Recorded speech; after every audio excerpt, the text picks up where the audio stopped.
and over to the two of you. Welcome to both of you, Paul Marks Russell and John Clute. Thank you very much, Bar. Thank you very, very much. It is my huge pleasure to introduce John Clute, who doesn't need an introduction at all, thankfully. He is a reviewer, he is a critic, he's a novelist, he's an encyclopedist. He is one of the longest standing members and indeed a trustee of the Science Fiction Foundation. And I want to get cracking straight away, really, so we can pile as many questions as we can, both from myself and from the audience. So, John, it's so lovely to see you, even at virtual means. How did you first encounter the science fiction? When did you first meet this thing? Yeah. I don't know exactly when it was, because that's a long time ago, and I didn't go there on my own hook. I went there because Peter Nichols took me there. Mm. He wanted to show me around. He wanted to introduce me to it.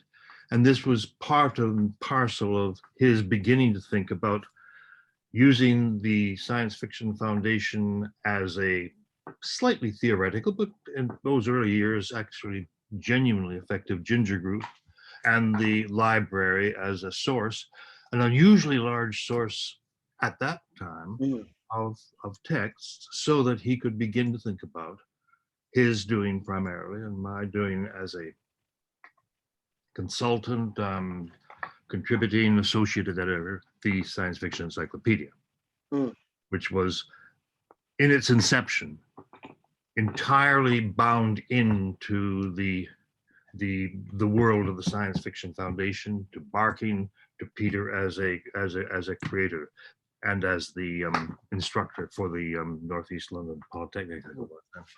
So that at that point, the Science Fiction Encyclopedia and the Foundation were kind of the same thing in my mind.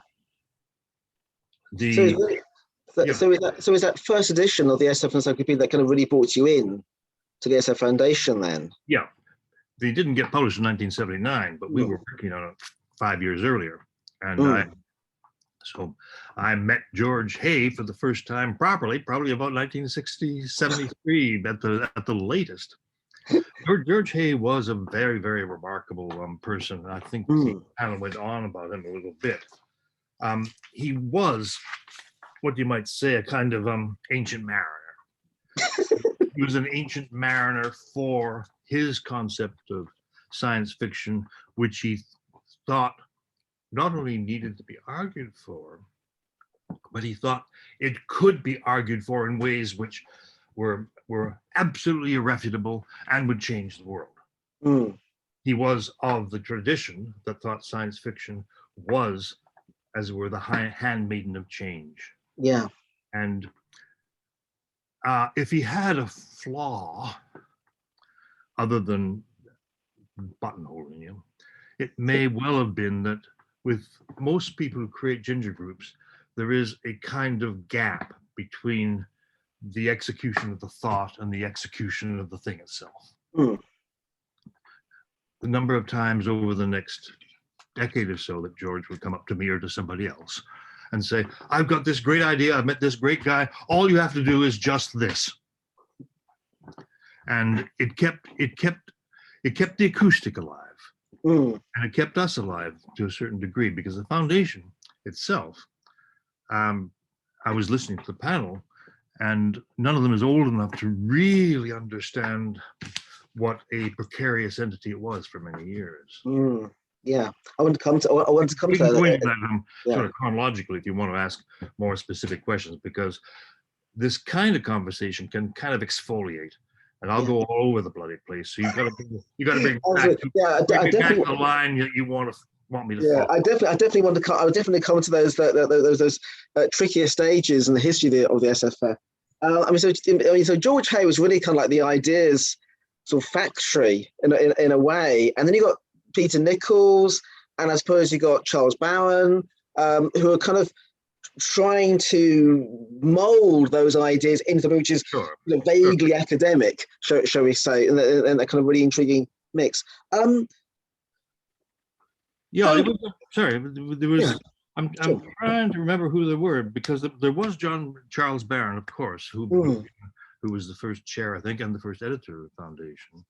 Mm. But there were also people like John Radford, who had a very significant role later on, and who I believe is still alive. He won't. He's not a young man now, but I believe he's still alive and active. But he was one of the, as it were, sustainers of the foundation through the years of interregnum, which we don't talk about that much, but are very important. But we will in a second. So you've got this really intriguing mix of people who are sort of associated with the North East London Polytechnic as it was then. Yep. You've got people like activists like George Hay coming together. So, I mean, your first review was published in Foundation in 1978. I've got. Do you know what that review was? I know. I don't know. I've researched it. I do know. It was a review of Christopher Priest. You had Christopher Priest. Actually, this first one, you got 3. So each meal. You had a review of 2 books by Ian Watson and a review of Japan Sinks, which of course had just been recently adapted to television as well. Sure. So that was 78, and then you became reviews editor in 1980. So what was it like working for a foundation or writing for a foundation in those early days, or there's still those relatively early days? This is something one's going to have to remember with some accuracy. As a reviewer, your connection to any journal tends to be fairly remote unless you're close to walk into the room and say, I want this book or that book. So I think I probably in 1978, this was just after Chris Priest and I had this odd relationship back then. We became subsequently very good friends and have been for almost half a century. But at that point, when he was reviews editor, this is something I've mentioned before, and he knows I know it and remember it, so there's no secret here.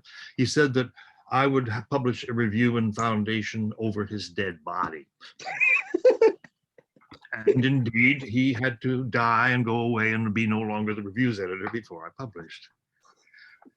It was, I have no idea what it was, except he probably just didn't like the kind of more is more kind of style I kind of shove stuff into, because I was learning. I hadn't quite become the reticent, quiet, dignified reviewer I became in later years. So that back then I was a little bit of a wild boy, but still, it was something that piqued me, and it piqued me to the extent that I made sure that I got, as it were, in touch with Chris, and he got in touch with me, and we found we liked each other, and it was all fine. Great, good.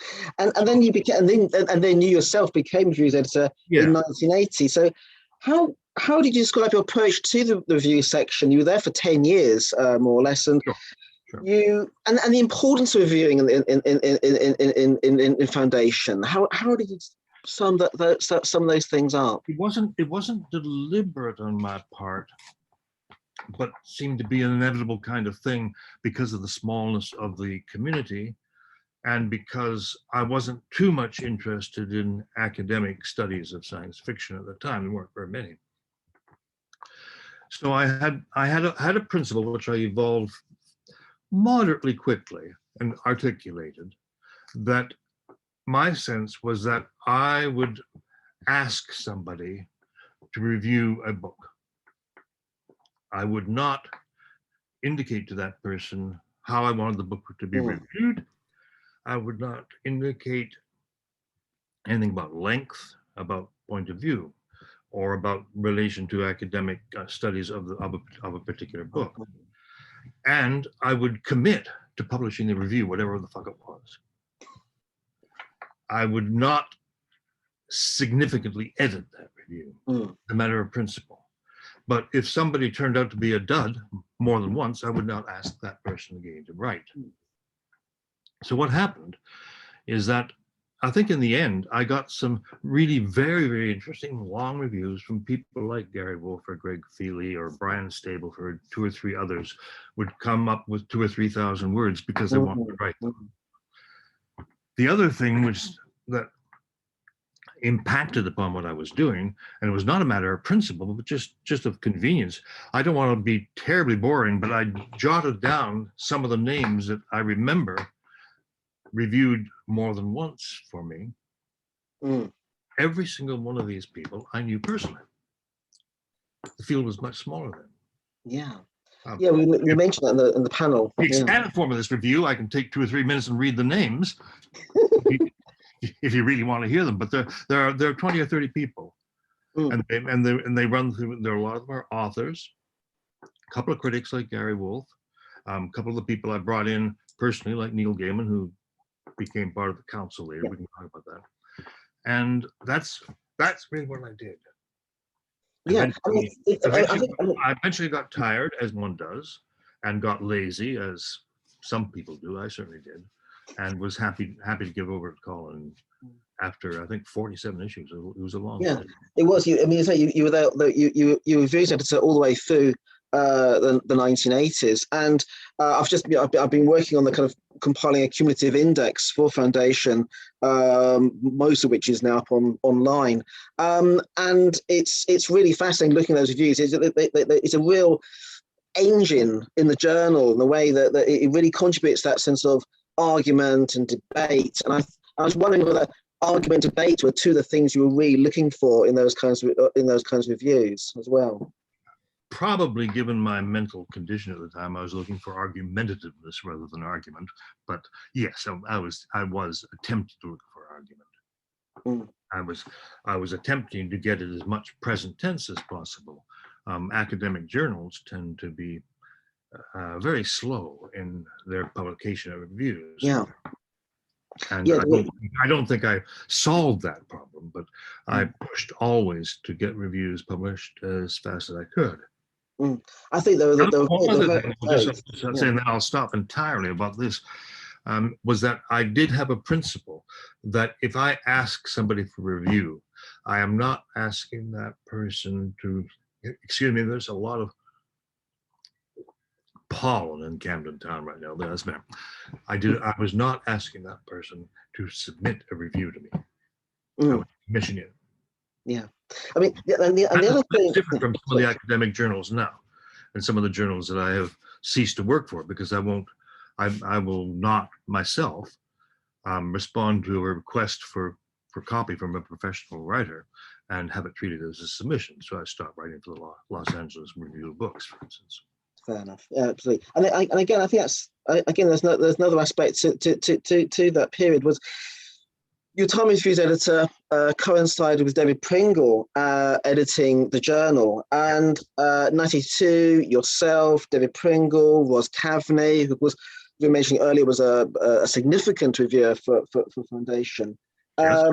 You were all co-founders of Interzone, and for me, I'm kind of wondering what was that relationship like? What was the relationship between Interzone, Foundation, the SSF? How much overlap was there? And I guess Interzone is just pretty well, after an honorable life of many years, has reached its demise. In 1982, what had happened, and it was not specifically related to Foundation, what had happened is that David Pringle, from wherever he was located, he was, I think, possibly Leeds, and Malcolm Edwards in London had entirely separately had the concept of creating a successor journal to New Worlds. And when they discovered that they had had the same idea at the same time, they joined forces. So Malcolm and David Pringle were the first among equals. I was one of Malcolm's, not David's, because I knew Malcolm personally better. I knew David by visiting Brighton too, wasn't it? I forget where he lived at the time. Yeah. In any case, we all knew each other, but I was one of Malcolm's team, and other people were part of the other team. So we ended up with, I think it was an octet of us. Ros was also a member of that octet. I don't remember who else was, to be honest. Eventually, we tended to drift away. I got very lazy. I'm not a good mechanical editor, and I just didn't like doing the kind of work I was doing. I got some good stories. I was proud of the Michael Blumlein tissue ablation, which I made a resignation issue out of. had to be published, or I would leave. And I think I was right, because it's become a very famous story. And eventually I drifted away. Mm. And eventually So- Malcolm, because of his professional obligations, did so too. So David. So do you feel that foundation and interzone were two separate things in that case? Interconnection between interzone and foundation would have been on a personal basis, because everybody seemed to know everybody. Yeah, I mean, again, yeah. There was no editorial connection that I can remember. Yeah, again, I suppose again it reflects that kind of very small, tightly knit community that was being mentioned in the panel earlier. Again, I think what's interesting about that is that I mean, I know that David had a kind of academic background at one point, but you know, it was very much being driven by people from outside of the academic world as such. So again, it's a really important connection, I think, with the wider SF community. I think this kind of brings us on. I'll go back to that list of authors whom I knew personally and know personally. Only a couple of them were academics. All the rest were professional writers.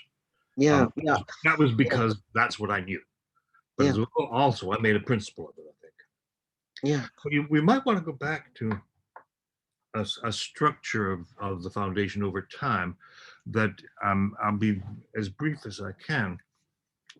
The foundation in 1971 was created as a complex of labels that were handled by different parts of Northeast London Polytechnic.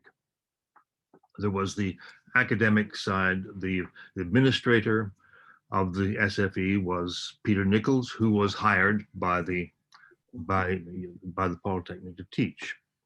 And there was the foundation library, which was not connected to that. That was Derek Marsh, the librarian, who was instrumental in making room for it. I don't know when Joyce Day came in, but I think he made sure that she was the secret master of the foundation as a physical plant, as an operating entity.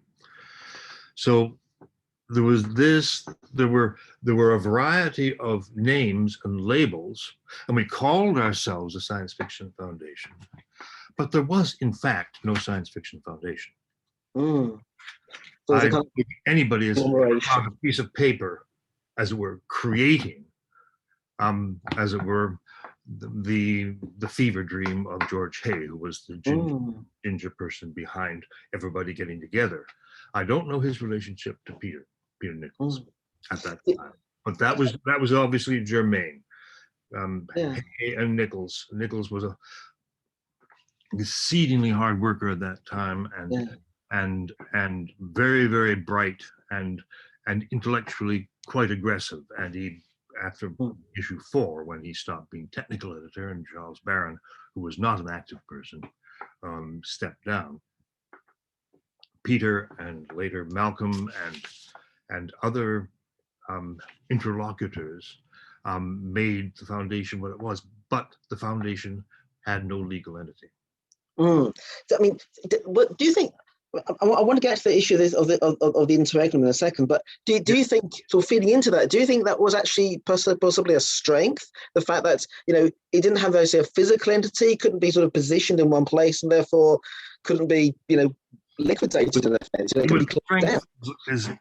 It's like, you know, don't mention the war. As long as nobody paid any attention to the fact that it didn't exist, it was fine. It existed fine during the first decade. What happened, of course, is that I'm trying to remember when the foundation was started, I think in the first flush of the creation of the Northeast London Polytechnic. It used to be West Ham and some other places. So everybody was full of enthusiasm. I don't know what happened in 1981, 82 when the position was frozen. Colin Greenland got I think some kind of government grant to work there part-time. But after that point, there was no there was no academic connection to the Polytechnic, which then become the Polytechnic of East London. No, that wasn't until 1988, I guess. The names changed constantly. So Joyce Day had the room that Farah described so well in the panel that preceded this. There was the library, which was an open stacks. I don't remember anything actually being unavailable, although there may have been a few fragile books that were put up out of sight. And she monitored the library, and she did all the Dog's Body for Foundation, which was being published at the same time there. Yeah. But all grace and favor. There was no money coming in. I think the foundation from that point, except for postage, which is significant, I think the foundation was probably self-fueling financially. Yeah. So I mean, let's get into that interregnum then. I mean, yeah, this is the Peter Nichols leaves at yeah, Peter Nichols leaves 77, Malcolm Edwards 1980. So we've got this period of uncertainty. So in the 1980s, when it's the SFF has kind of more or less unmoored itself from the Polytechnic, what was it like being involved with the SFF, this non-entity entity at that time? What was it? How did it feel? We did not whisper it loudly in the halls of Barking, but we all felt like emperors pretending to have clothes. We were nothing except by virtue of the place, the office, and Joyce, which was real and substantial, and John Radford, ultimately. I don't think he became the chair officially until 1986, but he was a significant shaper and mover of the Polytechnic as it moved towards university status. Yeah. And he was the one who would get us the august council chamber for our meetings, which were quarterly, I think. He was the one who made the Polytechnic believe that this was a real thing. I think he was absolutely central to that. So what I did, and I was, I think, a trustee from the early 80s on, the various designations were, once again, notional. They were fanciful. They came out of an Oscar Wilde fairy tale. So I was a trustee. In 1986, I think it was, around then, I thought, we're going to die completely because nobody in the SF world really remembers that we were there, except there's the journal and individual professionals are writing reviews for me, and various other people are writing various forms of essays, which I won't go into because I don't remember them very clearly after all these years, but the list is formidable. Yeah. But the science fiction community and the Science Fiction Foundation were not intimate. Yeah. So I brought in a few people. I don't remember exactly who I brought in. I know I brought in Neil Gaiman, who became a trustee for, he was very good. He was a very busy man in the States much of the time, but he attended several of the meetings, and they were desperately appalling meetings because they were all hot air. We just had to generate the hot air so that it was seen that we were breathing. Yeah. And we did that until the end of the decade, during which time Joyce or Radford or somebody else made it possible for Malcolm to store his invaluable collection of magazines, and for me to store my collection of books in the moving shelves in the central building basement. Yeah.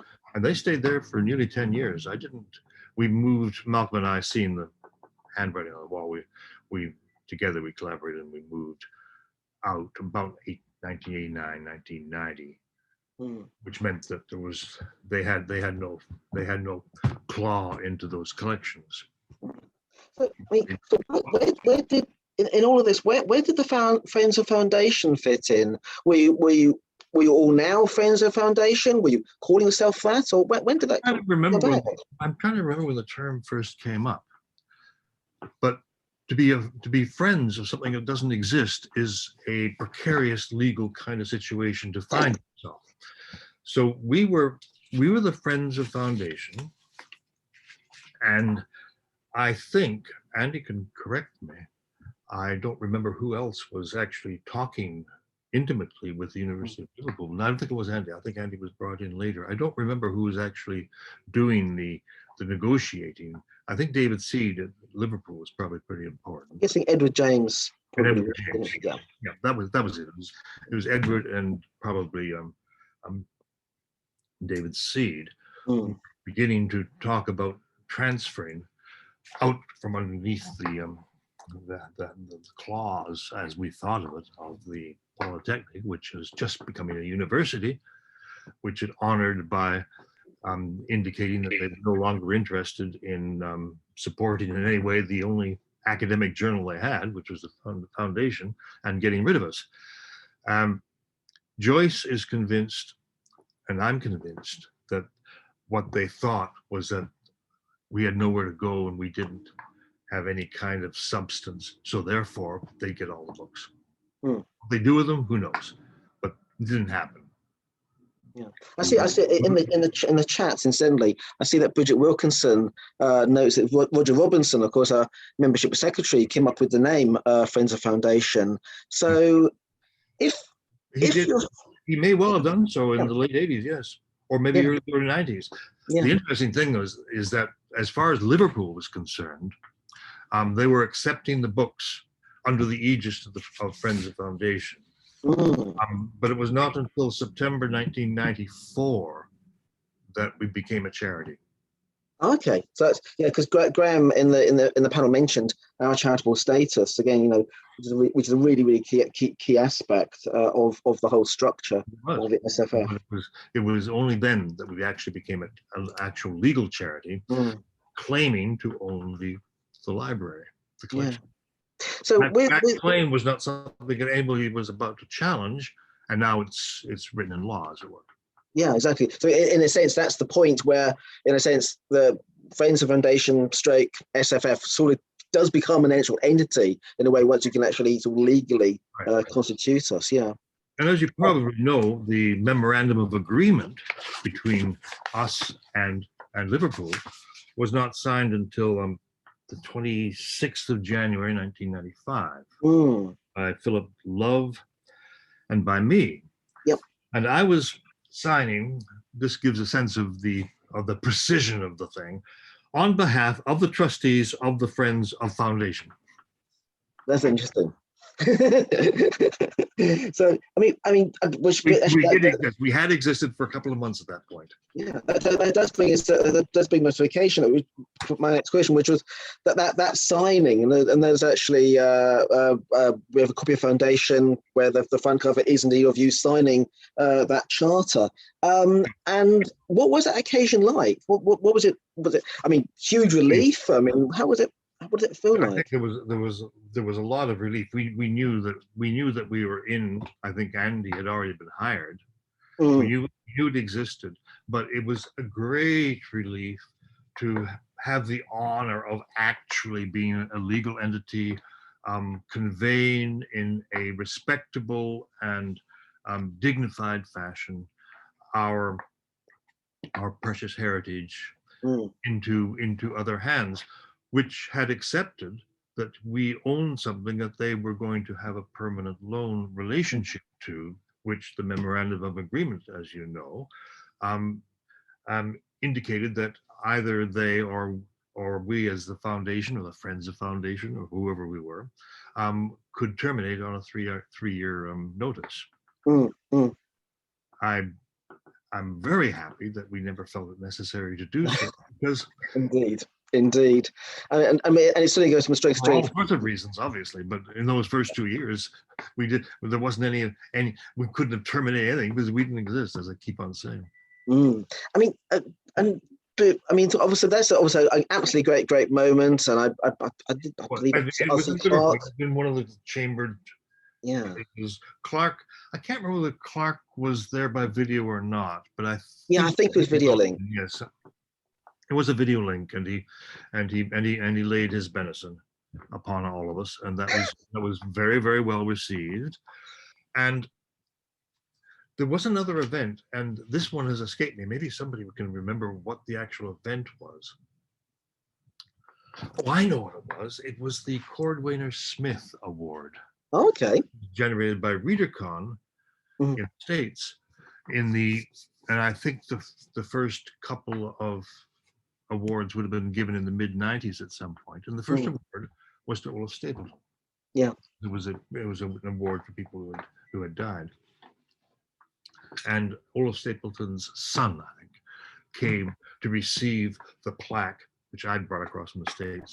And that was in the same chamber. It wasn't the same time, but it was another kind of occasion, official ceremonial occasion that is, precious to signify the lifeblood of an institution. So that was as it were, a marriage of the Liverpool, which owned the collection, and ReaderCon in the States, and the foundation here, all coming together as though we were in the same conversation. And indeed, Will Slocum, of course, now he directs the Olaf Stapleton Centre at Liverpool. One last question about the Friends I was going to ask was, what do you think that, I mean, obviously there's a legacy of the collection, the charter and so on, but what do you think the legacy of the Friends actually is? It seems to really kind of characterize the SFF and makes the SFF very different from, say, Science Fiction Research Association in the States. So do you feel that the Friends still kind of permeates the atmosphere Friends no longer of the exist. SFF?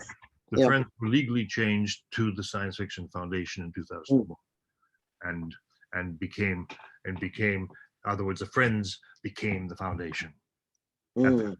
So we don't, for the last 20 years, we don't really need to speak of the Friends, because they were a precious bridge into Valhalla land, which we now inhabit, with a library that seems to be growing, with a new librarian who has been integrated into the Liverpool's employment structure, I gather, and a journal which is very healthy, and a bank book which is not at the point of disappearing up some spout. It's a genuine entity. Yeah. I think we can ask serious questions about, and this is something that you and I have gone back and forth about, because I'm obviously, being a non-academic, have perhaps a different definition of what outreach is with regard to an academic journal. Absolutely. And certainly the journal became more formally constructed in the decades since 1990, when I stopped being a reviews editor. I was not putting I was not putting money where my mouth was by attempting to put myself forward as the actual editor of Foundation. I would not have been competent doing it, and I would have become, as it were, a mini George Hay. That's an interesting thing. All you need to do is outreach. All you need to do is become extremely popular with every fan in the world. It's easy to say, and I didn't go around saying it like that. But I had a sense, and I have had a sense, that it is a very, very difficult balancing act for everybody involved in the foundation to unpack in what one might call the real or the extramural world what the foundation actually is about. And it seems in the last 10 years there have been initiatives which I've not been involved in directly, because I'm a kind of quasi-active trustee now. I don't initiate anything. That there have been events, there have been speeches, there have been a whole sequence of teaching enterprises, which variously, because it's an accordion, variously do represent what I cheaply say outreach should be addressed towards. I think so. I mean, absolutely. Yeah. I mean, absolutely. As I say, obviously, we mentioned in the panel the Hay lecture, the academic tracks, let's say Luncon 3. the SFF Masterclass, Science of Fiction. I mean, these are all things that members of the SFF are helping to actually help and support through their membership. It's not, as I always say, it's not just a journal, it's not just a collection, it is all of those whole portfolio of things that we actually do. But I do want to come back to more specifically to you, John. Over the last decade or so, that's gotten stronger stronger Yep. and stronger as far as I can perceive. Absolutely, absolutely. But again, I mean, you mentioned at the start, you know, your partnership with Peter Nichols. It's some questions in the chat as well. Do you see? I mean, the Encyclopedia of Science Fiction is a separate thing to SFF in some respects. But you said earlier that they were quite closely intermeshed. So, do you see the encyclopedia as continuing the SFF's original aims in terms of educating the public about science fiction and so on? I do, actually. I don't think about it all the time, but whenever I do think about it, I think about it in terms pretty close to that. Because I think of the Encyclopedia of Science Fiction as an entity which does bridge academic and outreach. It is written intelligently as possible, but it is not written and presented in a fashion which is, I think, in any sense intramural, except for our own intramural link system, which is complex as 220,000 links. But that's not what I'm talking about. It's something that I'm thinking that any intelligent or even aspiring young kid, any reader with the inclination to try to read an entry, is going to find that the encyclopedia is representing a world to that person, and that's representing a world through the focus on individual entries, obviously, and individual themes, but always in the sense that this conversation is between us and someone who is entirely entitled to think that he or she is going to understand everything we say and every ascription practice we use, but we won't go into that without instruction. Yeah.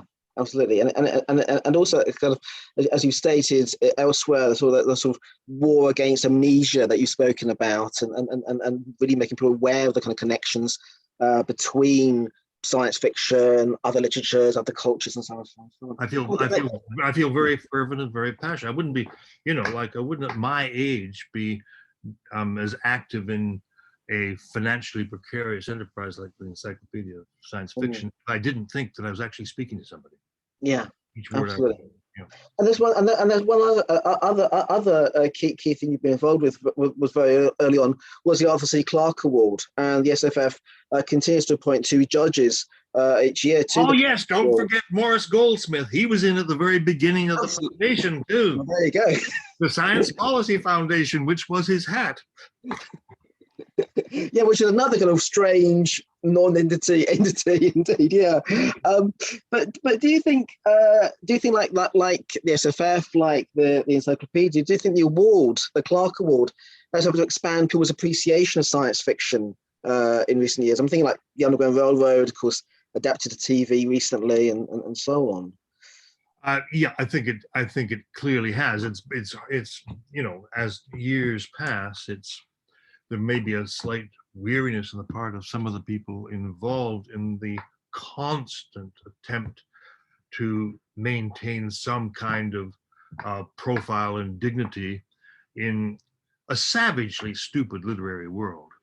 I just read The Guardian this morning about Cli-Fi, if you believe it, mentioning, I think, it never uses the term science fiction or anything of interest. It refers to Ridley Walker as a dystopian fantasy. It is written as though no discourse had gone on at all. So the people in the Clarke Award are constantly having to start at zero again with some entities. Yeah, and I do take some responsibility for voting, because of its literary quality, for the first Clarke Award, which was Margaret Atwood's Handmaid's Tale. Absolutely. Because it was a book which entirely merited the award, unlike her later books, which don't think won any. But it established a kind of expectation in the in the minds of a rather large number of people of propriety. Yeah. I always think it's significant that that the Clarkwood honoured Atwood, but the Booker Prize didn't. Which I always think is really, really significant. I want to take some questions from the audience in a second, but I just want to bring up to we touched on fandom as well, but I kind of want to think that, as you mentioned earlier, also there's been a huge explosion in terms of what we've managed to do with the SFF, with conferences and lectures and master classes and so on. But there's also been expansion in terms of SF studies here in the UK. We got CRSF at Liverpool, we got LSFRC in London, Fantastica Journal, which obviously takes its name from the way in which you kind of popularised the idea of Fantastica. No, I stole it. Anglia Ruskin. I didn't popularize it. Research Anglia Ruskin, Burnell, Glasgow. So do you think the SFF has achieved its aims of advocating for science fiction? Is there still a role for the SFF with all these other centres? Yes, because we never really knew what success would be. But I think the list you have given and the sense that I share with you that a lot is happening, that is integrated with what the Science Fiction Encyclopedia, Science Fiction Foundation has done over the years. Yeah, I think you can think of it as a genuine success with the personnel that you have, which is not very large, and with the funds, which are not massive. Nope. And neither membership donations. I think the foundation punches above its weight, and that's real praise. I think. Okay. There's one other thing I can mention with regard to my own relationship to the foundation. It's to the foundation library as it existed in Barking, and which I was pretty intimate with for 15 years probably, which I really, really liked. I thought that what it did, maybe inadvertently, was to present a model for the ideal archive library. In other words, a model in which the books were available in intuitionally accessible fashion to readers under controlled circumstances. Yeah. I did not wish to think about anything in terms of circulating libraries, nor did I wish to think of them in terms of a library, the kind that I'll talk about in a minute, in terms of information resource libraries, because that, as Farah was sort of hinting, leads to theme criticism. Yeah. Information resource, you look up topics, and it's an a priori system too, because you kind of need to know what you're looking for, because the library system is not designed for as it were civilized grazing. And that kind of thing I was not interested in establishing. But as you probably know, after some talk with Liverpool, which was nugatory, in any case, after 2008, I couldn't afford to give anything to anybody. I sold my science fiction library collection to the Telluride Institute in Colorado, and it is mostly on shelves now, but very precisely as a continuation of the vision that I detected in the 1970s, 1980s library at Barking.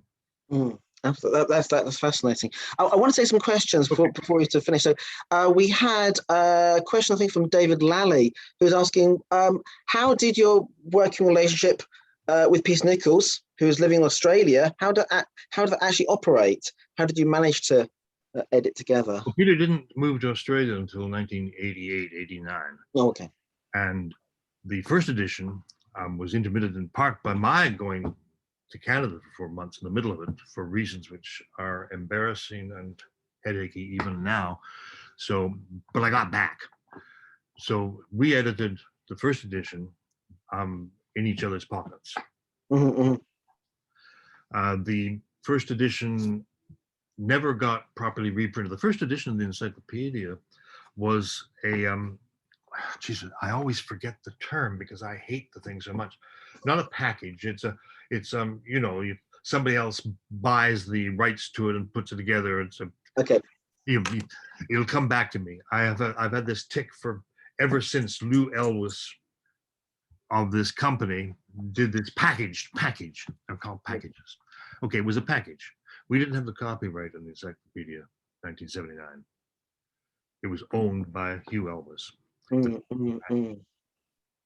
So anything we did after 1979, while we were all in London together, was fighting against the very great difficulty of having somebody else own the copyright who had no idea what he owned, but thought he could make tons of money out of it. And at one point, the encyclopedia, he actually threatened to have other people do it. Next edition. And I wrote the people I could think of. There weren't that many in 1986 who could do the thing, and told them to stay off, and nothing happened. And eventually, in 1990, I was able to buy the copyright from Hugh Elwes because he realized he was on a dying asset. And within a week, John Gerald, who I don't think is here, within a week, John Gerald bought it for McDonald's, which of course collapsed because it was one of Captain Maxwell's scams. It was a perfectly good publisher, but not after you opened the door and found out that everything inside had been raped. Whatever. By that time, Peter was in Australia, and we were.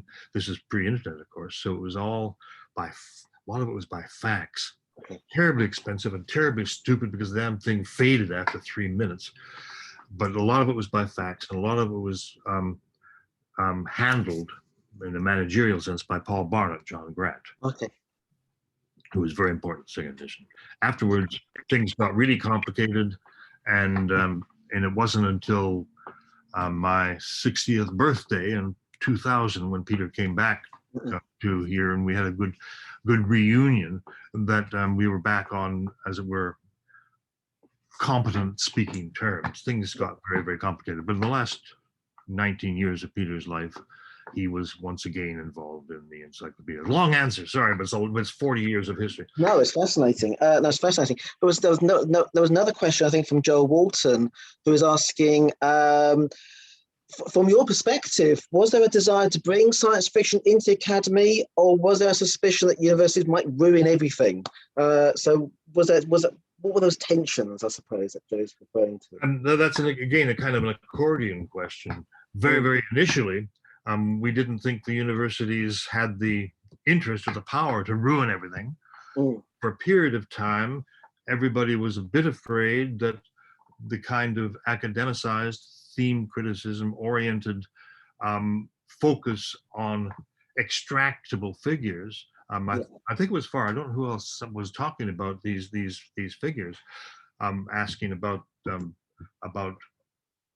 what kind of figure was not being paid attention to. Academia was highly responsible for its not wishing to touch people as, I forget who said it, I'm sorry, it's difficult to remember. I think formal construct books that should be understood in terms of their formal aesthetic construction, and books that were not actually were paraphrasable.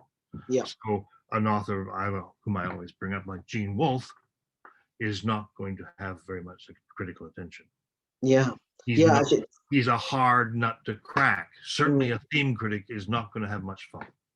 I mean, actually, that's interesting because because obviously today we're celebrating SFF. Next year is the 50th anniversary for Foundation, the journal itself, and we're going to be doing a special issue about 1972. That's a little spoiler there for you. And we're trying to work out where do we fit Gene Wolfe and the Fifth Head of Kerberos into that. Actually, which is just such an astonishing novel. Just amazed by it, actually. It's easy to understand that there was apprehension over the years about the nature of academic engagement in science fiction, because to a person like myself, science fiction, like any other kind of literature, is a nest of stories. It is understood through its telling. Most academic criticism until fairly recently, you could read a whole essay on a particular book and not have a clue as to what the story was, because that wasn't the focus. That kind of thing was, I think, what was ultimately a perversion Yeah. of the study of any particular literature. Certainly a literature in which the people who are going to be reading that particular academic piece may well never have heard of the subject matter, the particular author of the particular story before. So there was a shriveling in daylight, in a sense, of the reach and the purport of academic criticism. I think that seems to be broken down pretty well. I think you see signs of it breaking down very much in Foundation, the journal, because the journal is not completely innocent of publishing no pieces of the sort I've described. But we aim for a broad church, John. We aim for a broad church. I think it's gotten a lot. It's a fight. It's always a fight, because obviously, if you want an academic, I mean, this is what you have to do if you want an academic to write for you. That academic has to write something which is, as it were, within the skill kit of his supervisors. Yeah, I mean, it's true. I mean, actually, we're almost time to wrap up, but it's true. Editing Foundation is always a case of that playing between the academic discipline, but also making it into appealing and engaging to a much wider audience. And it's something that I know myself and Maureen was mentioned earlier, that it's always something that we're always working with. I think, unless there's any more, a very, very quick question, I'm going to pause there for a second. Unless there's a very quick question, nothing being through. I think we'll have to call it a day there. John Clute, it has been amazing having you here. Astounding that you know so much, so rich information about the whole history of the SFF. I'm sorry, all over the map. We could always go. It's a very tangled history. If you want. It's a very tangled history, and you've unpacked it amazingly. Thank you so much to you. Thank you so much to all our audience members. And I hope you can all have a lovely lunch. I think now. It's pretty sophisticated. Yeah. Okay. Well, thank you. Off we go then. No, thanks. Cheers, John. Thank you. Yep.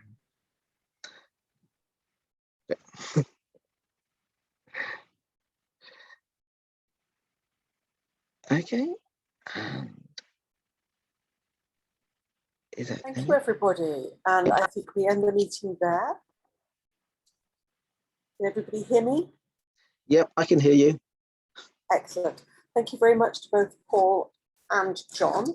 We'll end the meeting there. If people want to take a short break, we're back at 12 o'clock with the BSFA AGM, and then there's a break for lunch, and then there's a Science Fiction Foundation AGM. And the more of you who come back, the happier we will be. Thank you, everybody. Thank you. End the meeting.